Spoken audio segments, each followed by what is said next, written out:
Good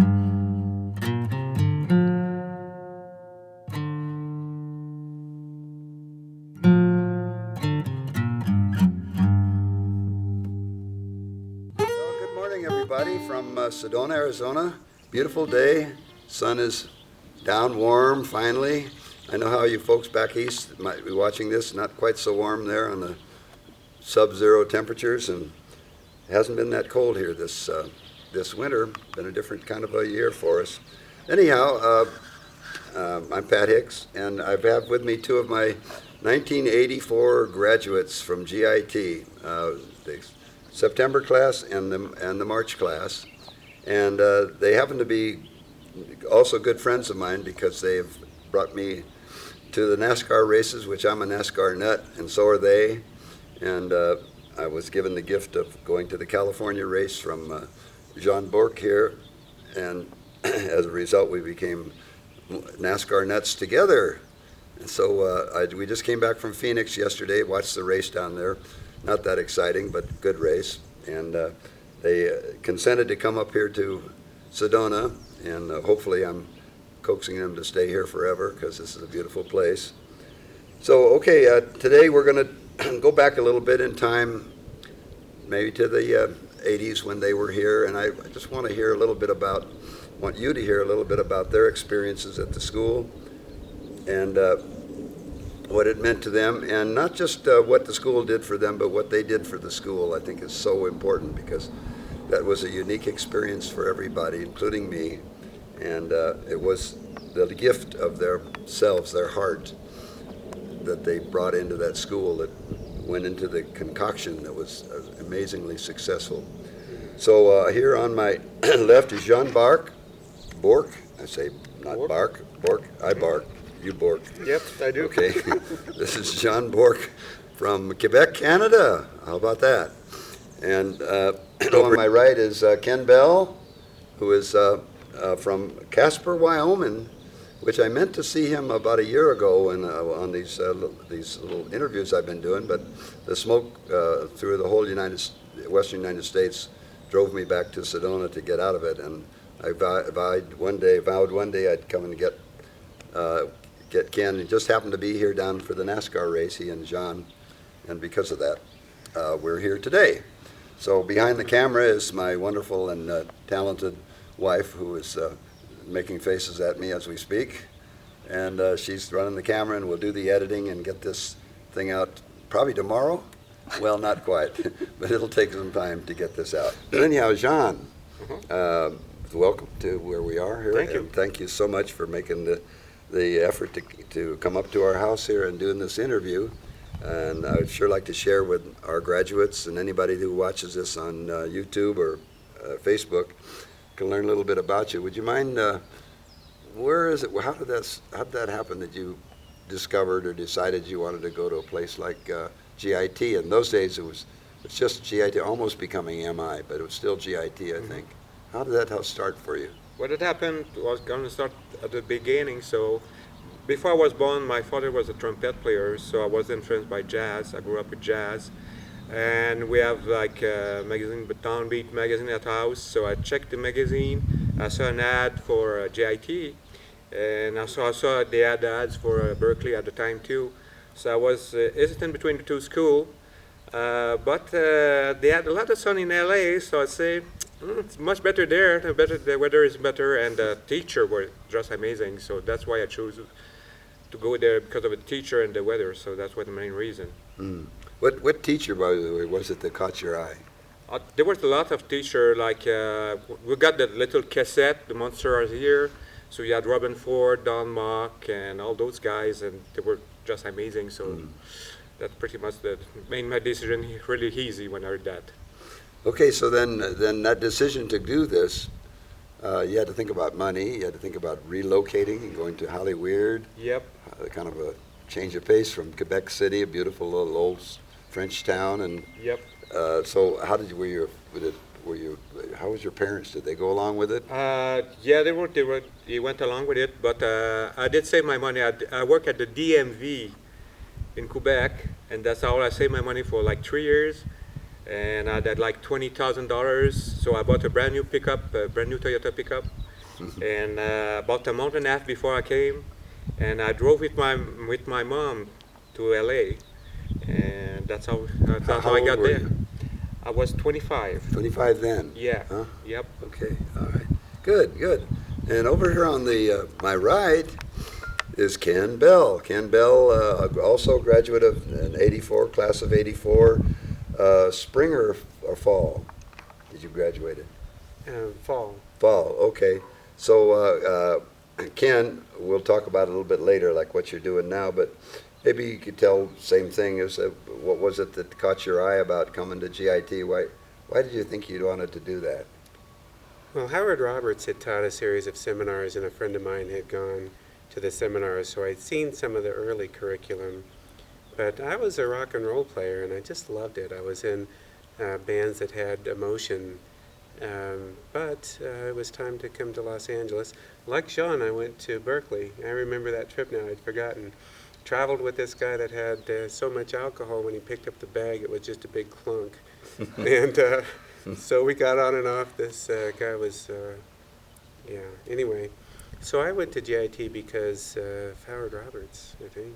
HR, okay. Got out there and found Togo's Eatery with over on Sunset with avocado and turkey sandwiches, and I was happy. How old were you when you did that? Well, Sean, if you were 25, Yep. so I was 25 or 26. We were roommates back in the day. These guys were the old timers at MI, because they go back to age 16, some of them that showed up there, which is amazing that the parents allowed them to leave home. But anyhow, so both you guys, but you came 6 months apart, so you didn't, Yes. you Yes, we did. knew each other once you got together. Yep. But Yeah. you were the advanced guy, or who came in first? I was. Oh, so you were kind of Yeah. lording it over him, were you? Yeah, Pretty much? Because the first time you came was in 1980, yeah. and then you came back. Oh, came back to look, you mean? No, I spent half of a year at this school, and then went out and played with some bands, and then came back and spent the other half of the year. Oh, that's interesting. I never heard that Yeah. before. That's quite a deal. Yeah, okay. Well, all right. Let me come back to you, Sean, one more time. So you arrived and found yourself a place to stay, to live, got a little apartment somewhere. Then this was the Wax Museum building, the old funky old building, Yes, right? yes. So now you're, of course, being the old benign con man. By the way, benign means when I'm conning somebody, it means I'm conning them for their benefit. Yep. If I'm just a straight con man, then I'm conning it for my benefit. So I was a benign con man. So sometimes I would really sell the school in my ads and my letters, which I couldn't really say it. This campus looked like the University of Southern California or something. So what was your impression when you come up to the steps? Then what did you feel? What did you see there? Well, I like it a lot because we were in Hollywood, so Hollywood Boulevard and everything. And for me, the school was just the right side, not too big, not too small. And I like the people that were in the school. But the first people I met there was Becky. So, and she was the one that told me to go to see on Fulton. There's a guy who got an apartment on Fulton, and I like the atmosphere and everything. I like the inside of the building was to me was fun to be in. So. Well, when you're coming up those stairs, I've heard things like wonder and awe, and I heard stark terror. some people coming up those stairs, hearing with guys like Paul Gilbert playing with a drill motor and a shaft out with three guitar picks on it, playing the guitar. And then you got the likes of Martino and Howard, and Tommy and Joe and Ralph and Don Mock and Ron Estee teaching and playing there for you. Was that intimidating to hear those guys, or was it inspiring, or did you feel you made the right move when you got into there, when you got into school? I was just really, really impressed from the beginning. It was really so much more than I'd anticipated. I was like a kid in a candy store. I just loved the sound, and I hadn't, unlike Sean, I didn't have the jazz background, so I heard different colors and different things, and so it was much more than I'd anticipated. Did it intimidate you or did you inspire you? It was definitely inspiration. I don't remember the intimidation. Maybe a little bit. Right down at the bottom of the stairs, there would be a couple of guys hanging out, and I'd have to follow the older, the other people through and hold on to my guitar because the Hollywood Boulevard back in that day, they'd have an extra guy or two sleeping. And, I'd come from a small town, and so I wasn't really acclimated to the larger city yet. But that just took a little bit of getting used to. And, it was just the larger city that might have been a little bit of intimidating. But the school itself was wonderful. Okay, so now once you got into school, I'll go back to you, Jean, and anytime you want to pipe in and say, let me add something to that, be my guest. Okay. But you come up those stairs, Yes. you're impressed or you're scared or you're this or that, but whatever it is, your gut feeling about the school, did you feel you made the right move? Yes, I did. Right off The the first week when we heard all the great guys like Gambale, Tommy Tedesco, Joe Pass was playing too on that week, it was like music heaven for me. So I said, this is the right place. This is the place for me. And you feel like you belong because we're all musicians there for the first time. So you belong there. It's like a family, new family for me. So Did you make friends easily there? pretty much we met Ken and we had another roommate, Ron Salindong, and we got along very well. We stayed for 6 months with Ken, and with Ron, if we stay a year, we never had a fight between us, the three of us. So, and we met some friends. We had some of our neighbor in the apartment were also going to GIT, like Scott Yo, Dave Hikus, and Bob McFarland. So we became friends with those guys too, and met other people like Sarah Schuler, Scott Boyer, and so on. So yeah, a lot of people. We met a lot of people and made friends pretty fast. Yeah, there you go. Who was that long-haired rocker guy? The guy from Buffalo, I forgot, Yeah. but the Scott Yeah. Yo. Yeah. Let's see, was Scott Henderson in there by that time? He came a little later. Yes, he was. Yeah. He was, Yeah, Scott was a very advanced player, and he came to the school from Miami. He knew Joe DiOrio. He followed Joe over here, and he ended up half the time skipping classes and teaching everybody, and he became a monster player on his own. Which was, by the way, one of the things about that school. I was interviewed on a TV station once, a little promotional thing for me, and he said, "Well, I guess you think you're going to make rock stars out of these guys?" And I said, "No." I said, "No. These guys, if they're going to be rock stars, they're doing it on their own, and they're doing it with some internal heart that's beating, that's insisting that they make it to the top, with or without the school. The school just was a help along the way, not to give us the credit for that." So, okay, now you're in the school, you're going along, you got classes going on. Can you think of, let's say, of those instructors, who would be the most, made the biggest impression on you, that you went to or was wanting to study with or learn from? I wanted to be next to all of them. I remember Kimbo, though, he wanted somebody to plug in early in the blues class, so I jumped up and plugged in and ripped a solo, and he said, looked at me and he said, "You sound like a white punk on dope." And he said that he didn't think the blues had that many notes in it. So then he showed me some heart, and so there were I remember Robin Ford. I plugged in to play with him, and all of you probably who are watching this or were around the school. And Robin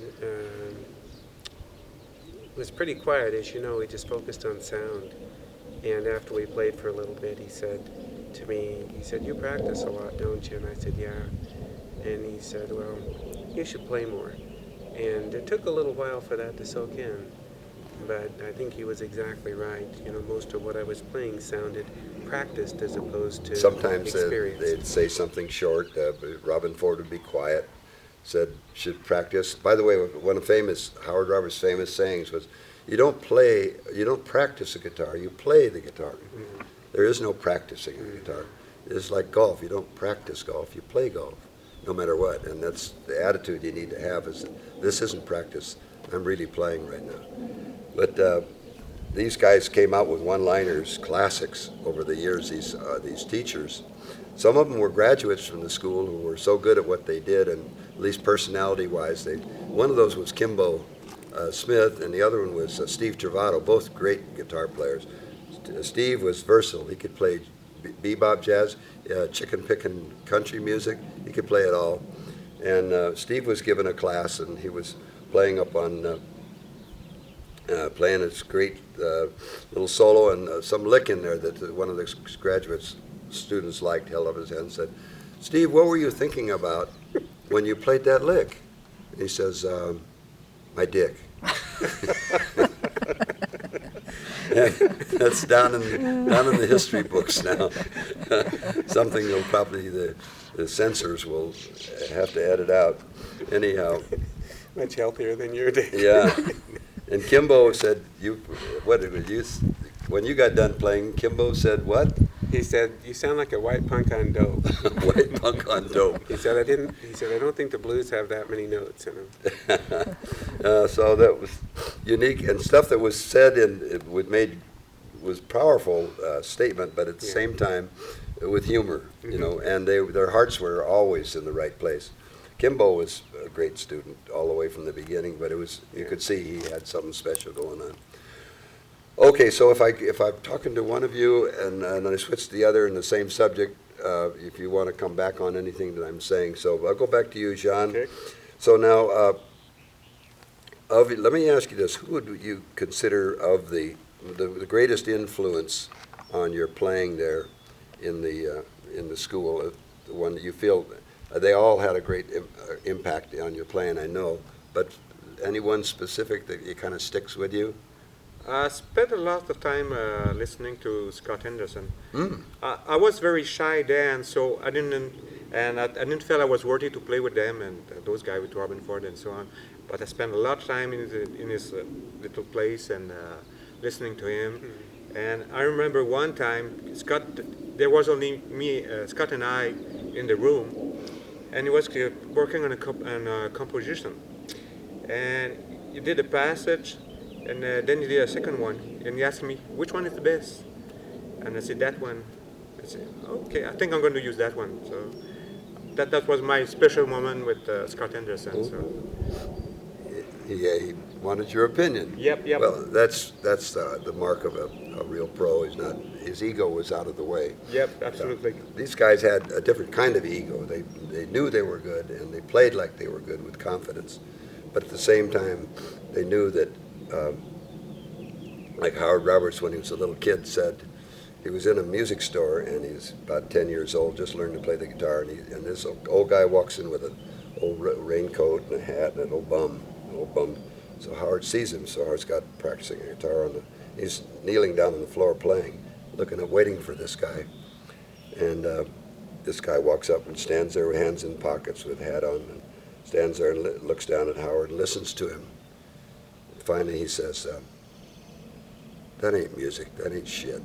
Turned around and walked out. I don't know if that should stay in there or not, but anyhow, that was Howard's first experience with somebody giving a critique on his playing. Anyhow, okay, so in your case, Ken, was there any one specific teacher that you think did the most, had the greatest impression on you, or helped you the most in furthering your playing? You know, I think that's a fair question, Pat. I just, at this point, this many years later, I can't think of a particular person. I spent a lot of time with Kimbo, but I did with a lot of other people too, and I just, I don't think that'd be fair to say. I did live next to a radio producer in this one place for a bit who kept banging on the wall saying, "No, it's B flat." but there are just so many good instructors at the school. They just all really... Yeah, that's the same for me, because all the teachers that are there, they're great. So you get influenced by every teacher. Dan Gilbert, Keith Wyatt, Joe Dorio, Ron Echte, you name it, Chaz Gremsky. Those are all great players, and Steve Trovato, like you told before, and you absorb their playing, you gather it in. So Well, and the other students, too, I also. remember going to dinner one night at Gambali's house, Frank Gambali's place, and he would just get his Stratocaster out and tear it up. And then he also took my Stratocaster to this guy who put some new frets on it for me. And that was just the atmosphere there, people were helping each other, and, it was that atmosphere that you created, Pat, really. I mean, Well, thank you for that. I've sometimes I'll write about myself, or I'll think about myself as sort of a Wizard of Oz behind the green curtain, pulling the levers, and don't pay attention to this man behind the green curtain. It was really you folks on the journey to the land of Oz, of your potentials as musicians, and all the scary things along the way, and all I would do is hand out a diploma, but the diplomas were for not just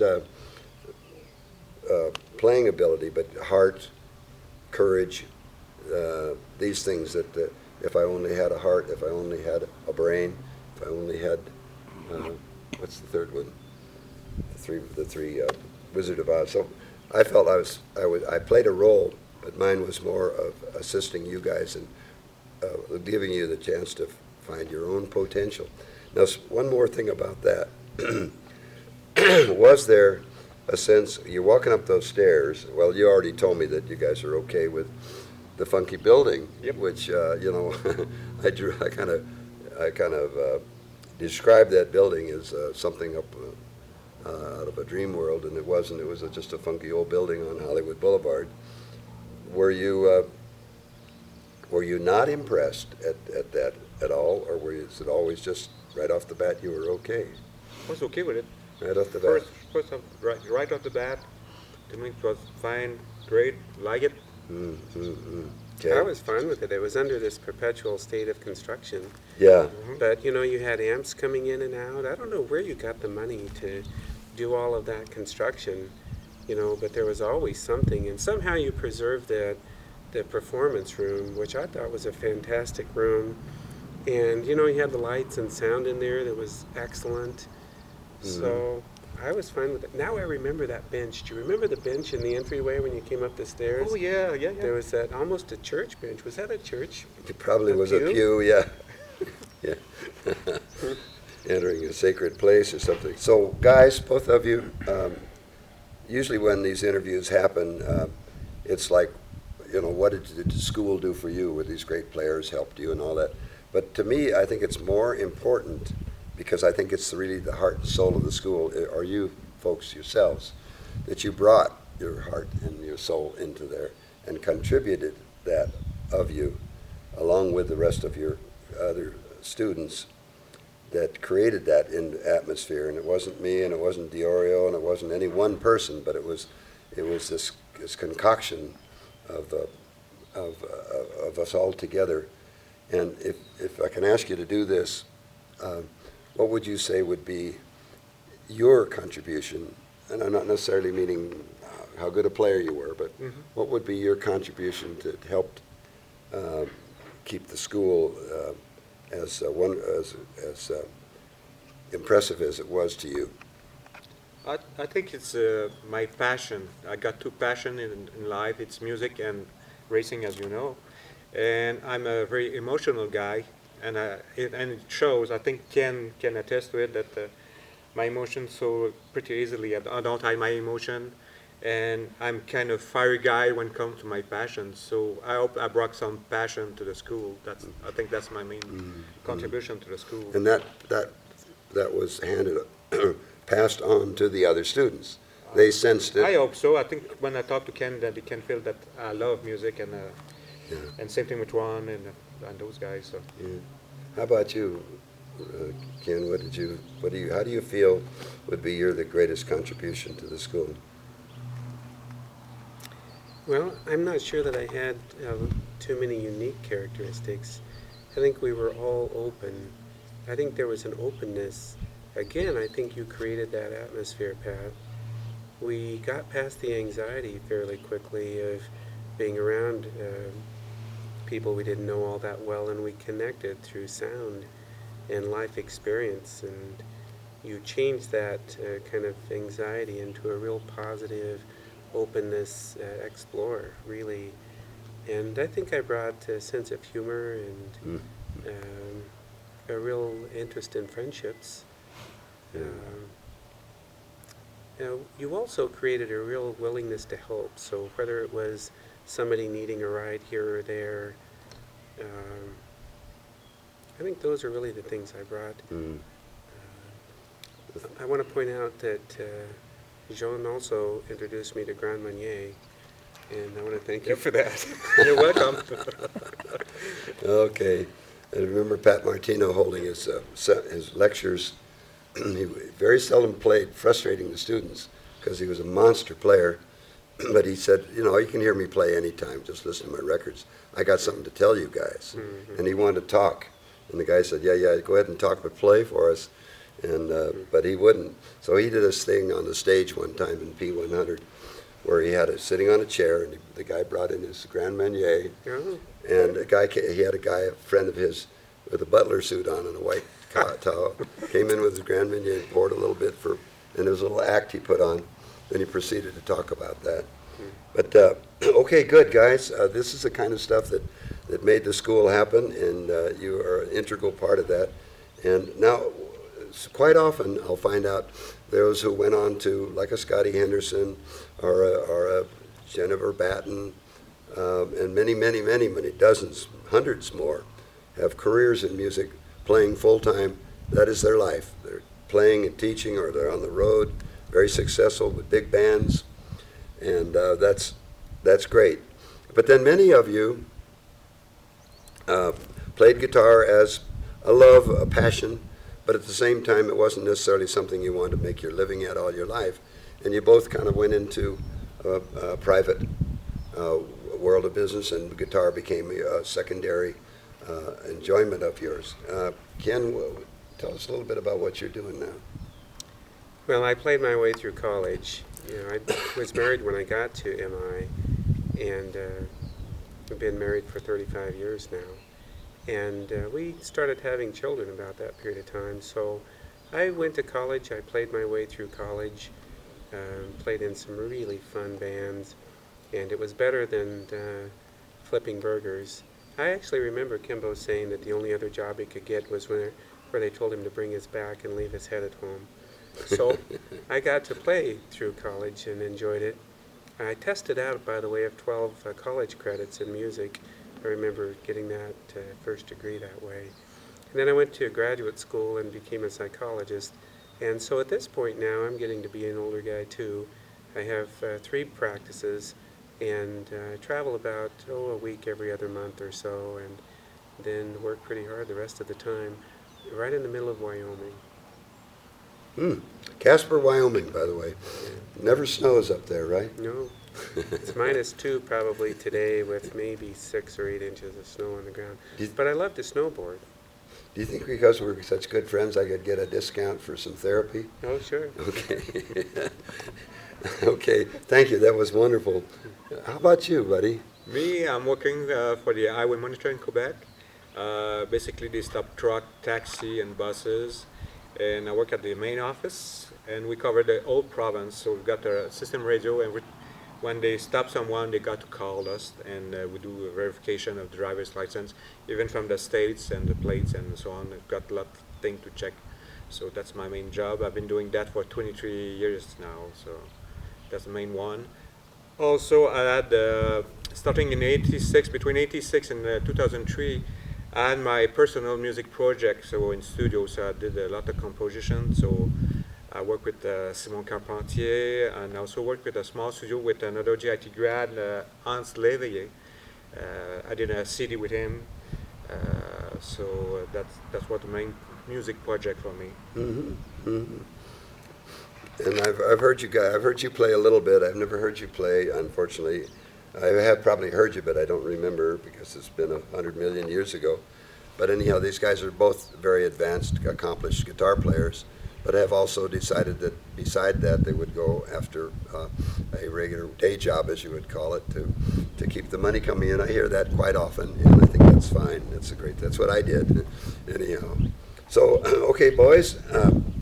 One more thing I'd like to say, kind of a last thing of Howard Roberts. Back in the day, I used to race motorcycles. Back in the 50s, old British bikes, what we call scrambles, now called motocross. And I quit racing and I started studying the guitar solid. And I went to Howard and I said, boy, isn't it amazing how you can go from something so violent as racing motorcycles to playing the guitar? And Howard said, oh, no. He says, playing the guitar is a very violent thing. He says, internally up here, there's pure violence going on. He said, there's no less violence there than in the other. One is more openly outward physically, but this is all going, the violence is up here when you're thinking hard and playing hard. And I wanted to say that because these guys, when we had our we had the Reunion? the reunion Yeah. for a gift from these guys was the NASCAR race in California. Right after the next day after the reunion, Paul and I went and met with you guys and had bought me Paula tickets, and we watched the race. Turns out I'm a NASCAR nut. I love racing. I think it's very much part of music. It's one and the same thing as far as I'm concerned. And so today we just came back from this Phoenix race with, thanks to these guys. We all went to the race. So music and racing have a very close relationship to each other. They both have the same kind of a draw. Obviously, for all of us, that's the case. I'm finding it more difficult now for me to get out and travel. A little bit of a health issue here, where I planned to come around the country and interview all of you, as many as I could, and that was cut short with all the smoke across the country a few years ago. And so I'm home, probably much going to stay here. So if you would like to meet with me here in Sedona or someplace close by, give us a call and say, hey, I'm coming. We'd like to set up a meeting with you. We'd love to have you, as I'd love to have these guys. I love them dearly, like my own kids. That's why I call them kids, because they're mine. Even they're 50 years old, I love them anyhow. Okay, that's it. Thank you all very much. See you next time.